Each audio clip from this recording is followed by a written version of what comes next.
Hey everybody, welcome to Spilling the IT. It's Monday, which means it's a chance for Adam and I to hang out, talk a little bit, and we realized that well, first, before we jump into that, Adam, how was your weekend? Happy birthday. It's great. Thanks, sir. Happy Thanks, sir. birthday. Had a great birthday. Had a little Father's Day action. It was a good weekend. Lots of stuff going on. So Very awesome. it's good times. Good Nice. times. Yep. Yep. Very cool. And you guys got that new burrito game. We did. We got Throw Burrito.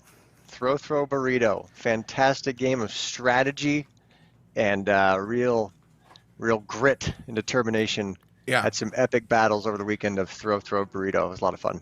A real chance to figure out who the winner and the real champion is. Yep.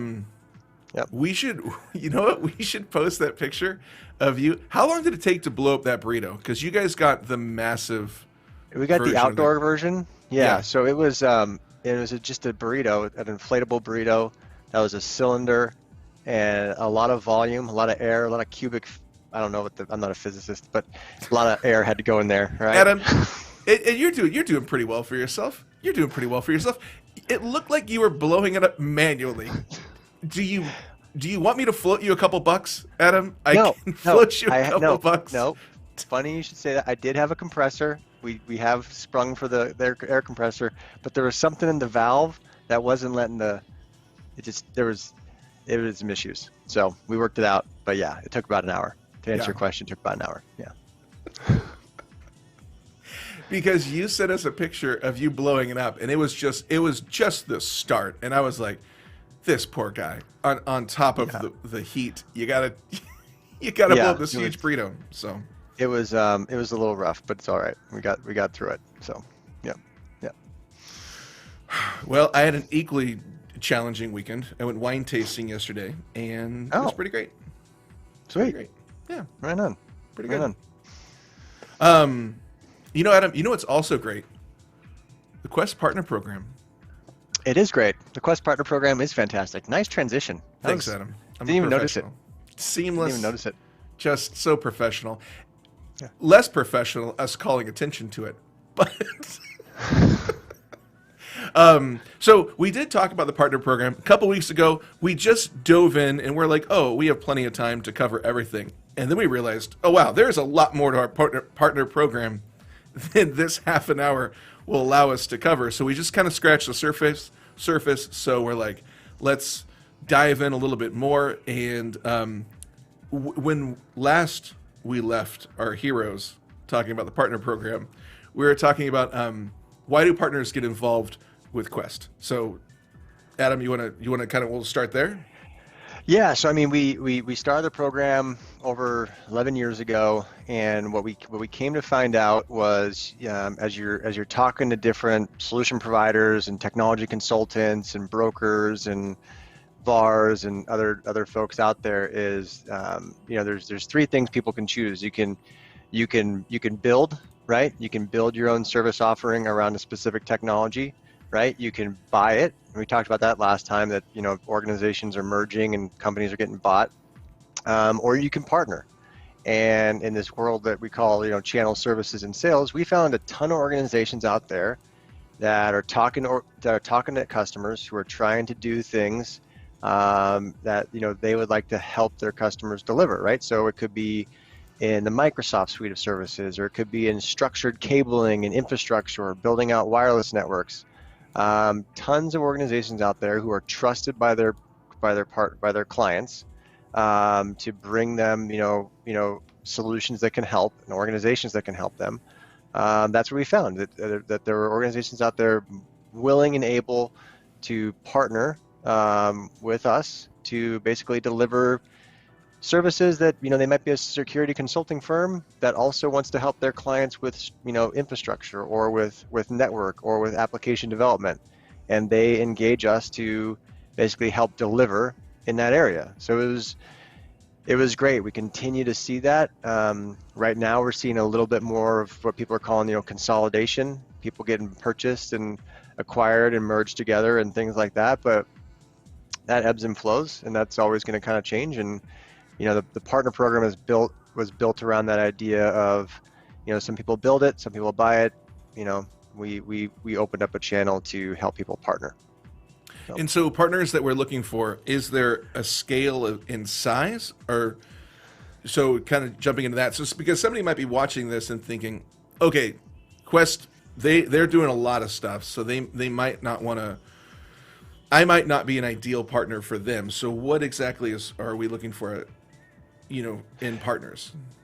We're looking for people who are curious in IT, people who are curious about helping their customers find out what they're up to and come in and help them. If, where we don't fit, candidly, is organizations that believe, hey, you do one thing and you do one thing really well, and you need to only do that one thing, and then come in and tell me about that one thing and why your one thing is better than that person's one thing.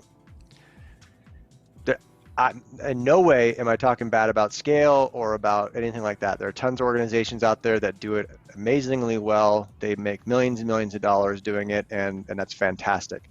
That's just not us. That's just not what we do. So we're looking for partners who are out there trying to help their customers deal with complex solutions that don't necessarily always have a binary, black or white answer, right? There's not only one way to deliver a service or a capability. And that's kind of how we evolved, and those are the partners we're looking for. So it doesn't matter if it's a one-person shop or a multi-thousand large national VAR or something like that. We partner across the spectrum with really the individuals at those companies who are curious about helping their customers. How can we help our customers? How can we help our partners? What's important to them? That's really what we are interested in from a partnership perspective. Not necessarily size of the company, but what are they trying to do, and can we legitimately help them? And I think you said it. I think you said it perfectly. Like curiosity for sure, and a flexibility. Like if you are willing. Those are the things that I think Quest really excels at. Like, hey, we're really curious to see what solution best fits for you, not just the one that is, easiest to implement. And then also the flexibility, again, to make it work for your situation, your particular situation. Yeah, and that's a little unique in the market. I mean, you go into some of these meetings, and my first 5 years, at Quest, I probably talk too much. I probably talk too much now, but I probably talk too much in those meetings. I've been told that many times. That I talk too much. Yeah. Well, I tell a story, or kind of like, try to kind of, make a pitch about who we are and what we do. And, really where we're successful in organizations is when we tell a little bit about ourselves. Hey, we've been around 40 years. We do, these different service pillars that are made up of a bunch of hundreds of building blocks, and this is who we are. What are you working on? Those are the conversations that people are willing to share with you what they're working on. We're successful there. We're 95% of the market.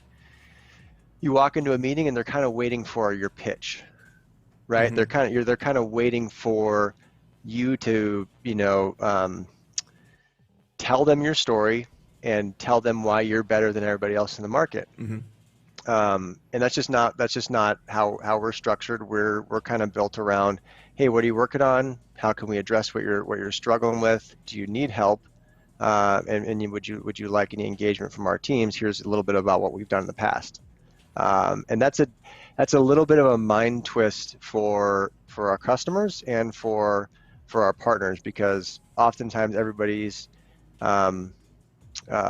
chasing the opportunity or chasing that opportunity to engage, and that's great. And tons of people do a really, really good job there. We just tend to. Would you say like we tend to listen more often than just kind of like let's listen, hear what you need, and then figure out if and how we can best do that? Yeah, and there's a lot of bullshit that I hear from people who say stuff like that. And most people who say that they listen are really just waiting for their turn to talk. And that's a challenge in the sales world. Is like you can tell when someone's sincerely trying to understand what you're dealing with versus, okay, he just said 4 keywords that are on my battle card spreadsheet over here. So he said cyber, he said multi-user, he said remote workforce. Okay, follow the battle card. remote VPN. No, never trust. No, sassy. Sell them a sassy. Like, it's bullshit. So like, so they're listening, right? They're consultants. Yeah. Sorry, going rogue on that one for a minute, but no, that concept of I'm listening and I'm a trusted advisor, you can betray that in a second if you kind of do that little I'm gonna wait for my turn to talk game, which isn't really listening. You're just kind of like, in sales you hear these terms like, well, I'm gonna guide the customer to the solution, or I'm gonna do the Socratic selling method and outwit them and back them into a Got it. They're going to ask the questions which get them to the results that they already had set up. Like, yeah, that's just a kind of another form of manipulation, which is fine and it's all good. I'm not saying it's bad. It's just that's kind of another way of kind of that's another way of pitching. So so I think this actually ties, Adam, you've guided this conversation perfectly to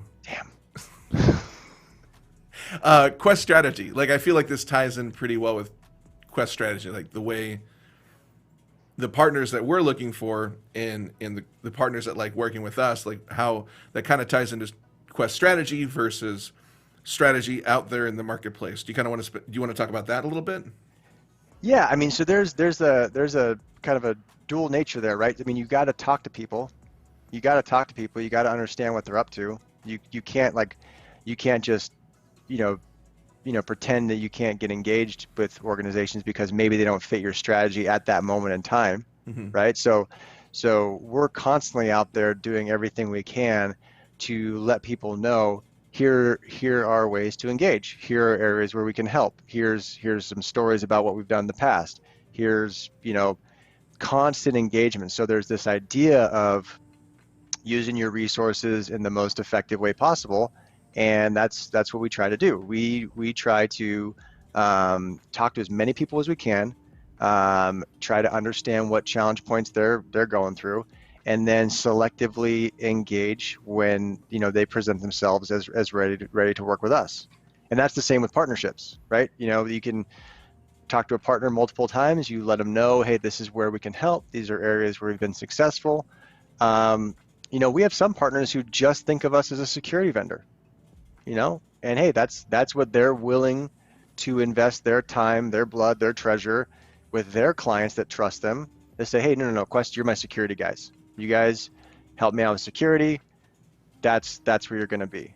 And it's our job as a good partner to execute on that and respect that, while at the same time make sure that they know that, hey, if you ever need physical infrastructure assistance, we can help you.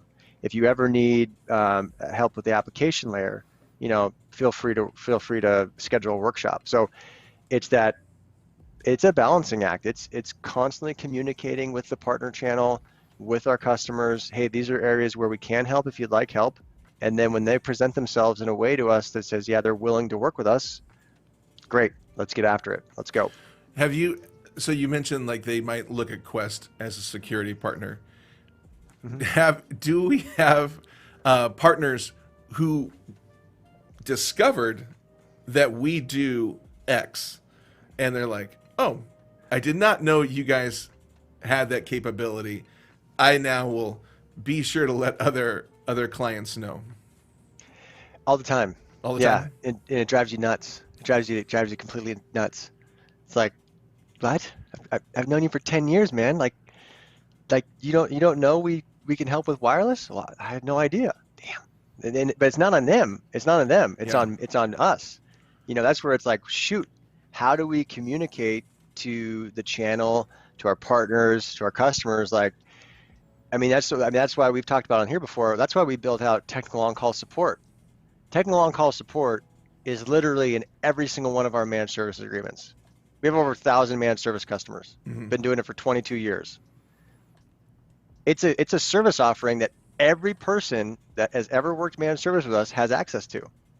How many people that we're providing managed firewall services for know that they can open up a ticket and have access to a SQL engineer? Probably not 1,000, because they probably just don't think of us that way. So we created technical on-call support as a standalone service offering just to help tell that story. Like, hey, you can live in the should be world of like, they should know that, they should read their contract and they should know that if they have trouble with something, they can call us for help. No, they're not going to think about that. They're not caring about that. They're paying their mortgage. They're picking their kids up from soccer practice. They're doing whatever they're doing. They're not necessarily thinking like, well, hey, I wonder if Quest could help me here. They're just longingly staring out the window. Dear diary, I wonder if Quest is capable of such a thing. I wonder what Adam Burke's doing right now, and I wonder if he could help me. No, he's not thinking that. Not thinking that at all. So it's our job to make sure, like, hey, if you need help, if you get in trouble with security, or if you need help like with a resource, or if you need help, just constantly, communicating that those capabilities are there. We're here to help when you're looking for help, and we'd love to engage. And here's your avenues to get in contact with us. Here's ir@questsys.com. We do these workshop engagements. Like, I mean, my third sales call was a DR workshop back in 2010, and it was with Mike Dillon, who's our CTO, and we did a DR workshop. I still have partners who I've known since 2011, 2010, like, hey, tell me more about this workshop thing. What's a workshop? And it's like, dang it, man. Like, I got to figure out how to communicate that better to the market and to our partners about, hey, there's tons of capabilities. It's on us to communicate that out there. I mean, this show, for example, that we've been doing, this is an opportunity just to casually talk about our capabilities as a company, which, I think we're averaging, thousands of views, on the download right now. I think we're probably competing with, some of the top 10. Yeah. But it's a great opportunity to just in a casual format talk about, what the capabilities are and how we can help folks. So, yeah. Got it. Yeah, no, this is really raking in a lot of views. But I mean, that's exactly what you said. Like, you just got to find different ways to reach them and share the information and share the data. And this is what we're capable of. And I like how you mentioned it too, that when somebody says, oh, I didn't know you did that, you're like, well, damn it. That's not on you. That's on me. I got to figure out how to like share that more frequently. Yeah. Mm-hmm. Yeah. And also, there's always that, I noticed in the shot today, you got Jocko Willink like right in the shot today. So, the dichotomy of that aspect. No, look at that. Let's go full Jocko. Yeah, full Jocko. So there's the balance of, okay, well, I got to communicate to the partners and to our customers and to people we work with, hey, these are our capabilities, but at the same time, you can't overwhelm them, right? You can't bury them in over communicating, and saturating or spamming or annoying them. Then you lose confidence, lose trust as far as like, hey, they're just hitting me up for dollars all the time, or they're just trying to pitch me, they're selling me the new thing. So there's a fine line between, over communicating and saturating your partners with concepts and and offers to help that can sometimes be a little too can be a little bit too overbearing. So you got to walk that line. Yeah, you got to make sure you're. Yeah. Well, you mentioned Jocko. Like, if you thought of like Jocko, like what? I mean, I would say like, I think it says it right back there. Discipline, commitment. I don't know. Like, there's certain things like he kind of like keeps hitting that drum, going back to. So like you start to slowly realize, oh, that's the thing that he is. Yeah. Well, his big thing is discipline and being consistent, right? You have your consistent. You have your basically your structure that you're gonna go with, but it's not rigid, right? It's flexible. Do you think Jocko, as a child, like his mom or dad, just read him the story of the tortoise and the hare, and little Jocko was like, "Oh wow, yeah, showing up and just being consistent, that'll do it. That's what I'm gonna care about my entire life." And the father was like, "You want to read it again, son?" He's like, "Move aside, Dad. I'll read it myself now."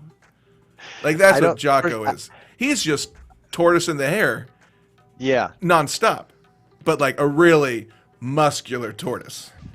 Yes, muscular, terrifying ex-Navy SEAL tortoise that probably wouldn't appreciate that impersonation of him. Well, that's a in that child. octave. That's a child, Jocko. I mean, you know, Jocko, if you're watching this, I'm sure you're subscribed. I apologize. Yeah. No, it is about that. It is about kind of constantly communicating that and having those systems in place that kind of keep you, on that path of like, hey, I'm going to communicate these, and I'm available here. I'm going to continue to make sure our operations are getting better every day, and that our teams are maintaining discipline.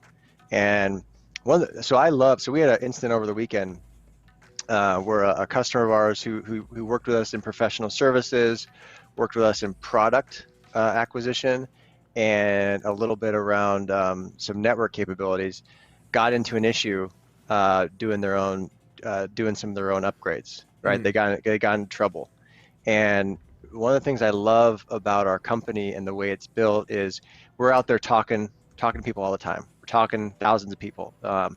Hey, what are you up to? Hey, what are you up to? Hey, how's it going? What's up with this? What's this project like?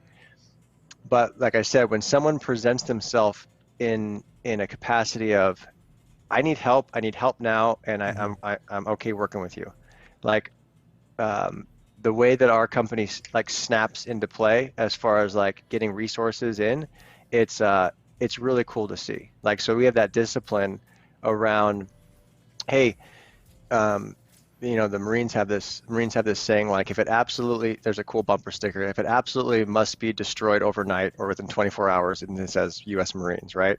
Like, when you want to flip that switch to get engaged, that's where Quest is built to engage rapidly, quickly, and decisively. And then we kind of continually maintain that practice while at the same time talking to thousands of people about what we can do. So that's the kind of the dichotomy of, hey, we got to talk to thousands and thousands of people. We got to talk to as many people as we can all the time, while at the same time maintaining our situation and our preparedness to execute very, very quickly.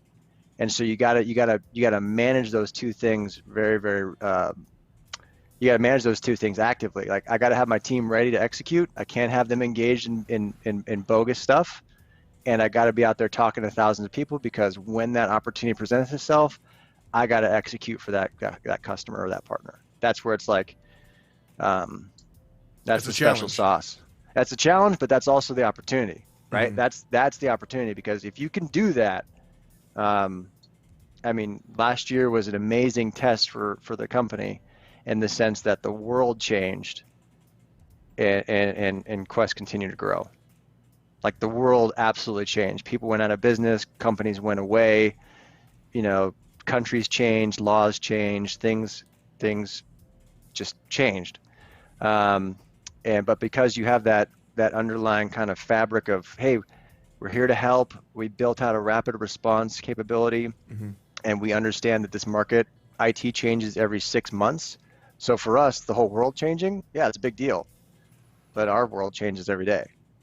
So keep rolling, which is fun. Yeah. Got it. Yeah. Plus, here's a fun fact: 60 to 80% of IT projects fail. Wait, can you say it again one more time? 60 to 80% of IT projects fail to meet their stated objectives. 60 to 80% of IT projects that clients try to do themselves, or just across the board? Just that exists. Just that exists. So Forrester Research, there was a couple of studies that have been done. 3 years ago, it was 65%. 2 years ago, I think, or 18 months ago, they published a report that was around 75 to 80%. They failed to meet their stated objective. So budgeted IT projects, enterprise-wide, enterprise mid-market, failed to meet their stated objectives. So there's a lot of people out there who are in one state of another or failure. I mean, it's like the diet industry, or it's like the fitness industry. It's like, hey, eat right, exercise, and get enough sun. That's it. That's it. But But that's a challenge.